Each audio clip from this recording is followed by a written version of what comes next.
Hello, I'm the Nostalgia Critic. I remember it so you don't have to. Guess what? We're still in sequel month.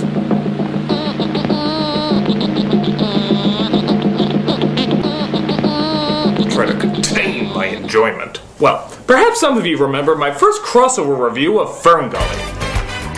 It was one of the first crossover reviews I ever did, and needless to say, the film was less than breathtaking. It required some help, so the Nostalgia Chick humbly volunteered herself to review the film with me. But little did I know that an even greater evil just lay behind the corner. A direct-to-video little abomination simply known as FernGully 2, The Magical Rescue. And seeing how the Nostalgia Chick helped me last time, I figure it's only fitting to make the offer again. So what do you say, Nostalgia Chick? You ready to go into the rainforest one more time? No. Okay. This is FernGully 2.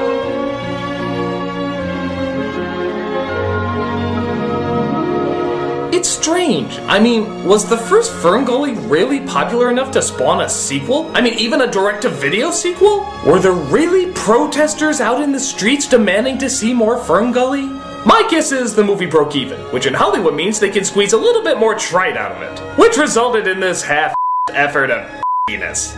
But is it really as bad as the first one, or does it have some redeeming value? I think you overestimate their chances. Let's dive right into FernGully 2. So just like the first movie, they like to throw in songs that really have nothing to do with furthering the story and more to do with... You know, I have no idea why they threw in songs. Feel the magic in the breeze, sweeping through the forest trees. Hearing FernGully. You know, I can't really get into a song that I swear I heard from a Fruity Marshmallow Krispies commercial in the 90s. Every color running free, underneath his canopy. Fruity Marshmallow Krispies, lots of fruity marshmallow chips. So we see Krista from the last movie showing some of the younger animals the ways of FernGully. You know, like how trees are good and people are Hitler. Now the canopy keeps us safe. We also come across some of the side characters, like the Beetle Boys. Hey, Stump, what are we gonna do today? What are we doing today, Pips? The same thing we do every night. Try to take over the world. And Pips, Krista's possible boyfriend slash possible brother slash possible friend. Possibly. FernGully is the most beautiful place I know. But let's face it, boys, it's the only place I know.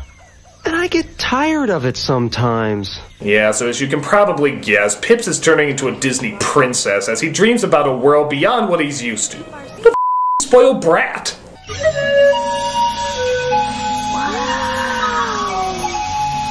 Beat that, Krista! Auntie Loon taught me that magic is too precious to waste on silly games. I'd much rather use it to impress mullet youths that aren't interesting enough to be featured in the sequel.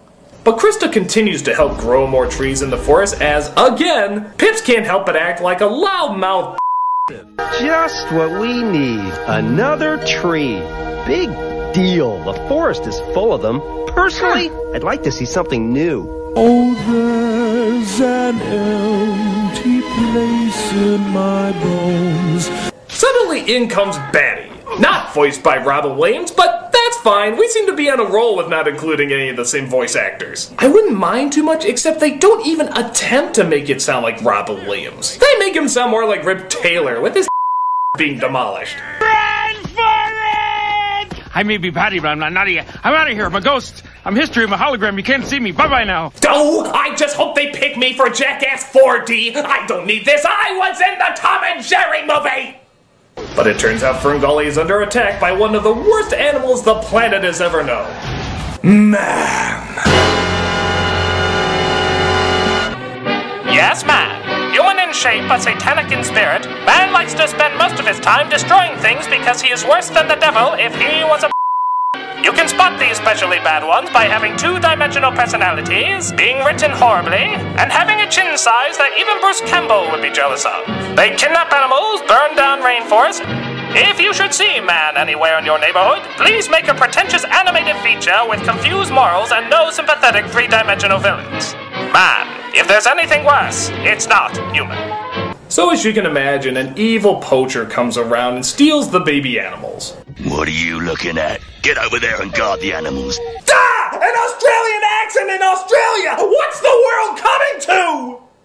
Now, something I never understood in this movie, or the last movie for that matter, is how come Krista, who was clearly seen shrinking down the main character in the last movie, doesn't just shrink these guys down too? Wouldn't that make things a heck of a lot easier?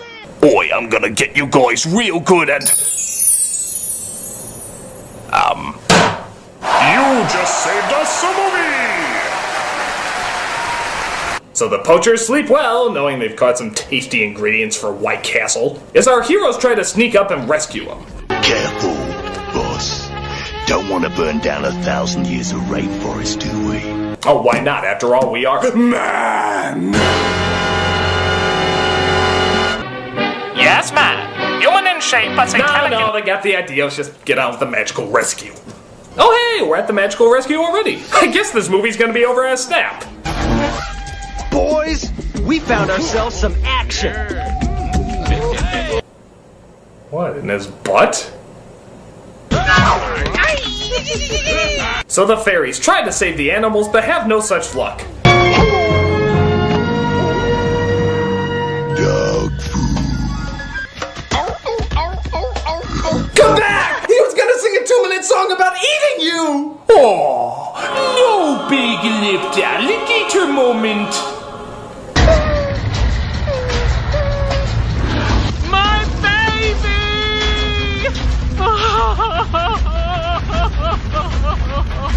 Wow. That was like the kangaroo version of Platoon.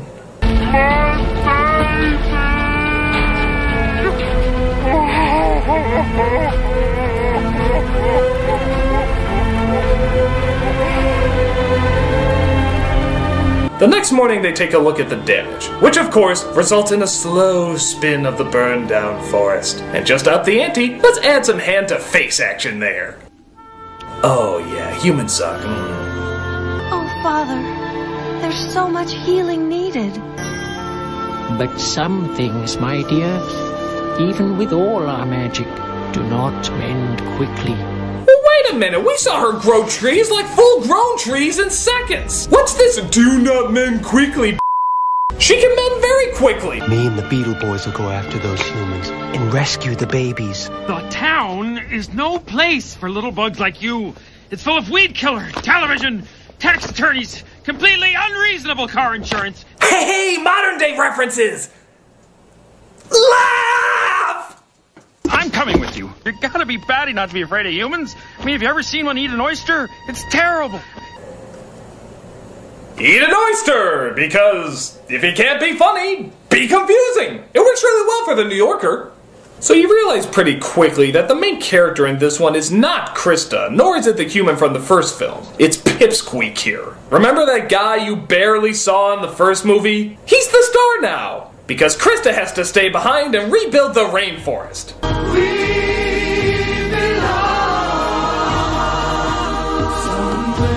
You know, these movies don't really convey how fragile the rainforest is, do they? Every time they burn that down, they just magically grow it back again. Why do we need to save it? The fairies seem to have it pretty well under control. Out into the great unknown, the ones we love. You know, another pet peeve that gets to me is the fact that these fairies are flying, yet their wings never move. You gotta flap them in order to fly, guys. In a lot of shots, they don't even have wings. They just suddenly disappear. It's almost as if somebody just grabbed them and threw them across the forest. Heck, maybe that's how they get around. You really think you look cool wearing that? You know you look like a dumb. You know the angry video game nerd is much better than... Thank you! So they come across a carnival, because I guess carnivals are very popular near rainforest now, and they decide to check it out. Hey, hey, lights are flashing, bright, shiny, shiny, what's that noise? Run, run, screaming, are we dreaming? Oh my god, this carnival is awesome! Makes you totally forget about the little baby animals we're supposed to be saving! We're having fun, we're having fun, funner than fun. I love this ride! Give me more of that, I want one of those. Round and round and whirling, twirling, wow! This is fun, funner than the fun is fun. We're having fun, so much fun.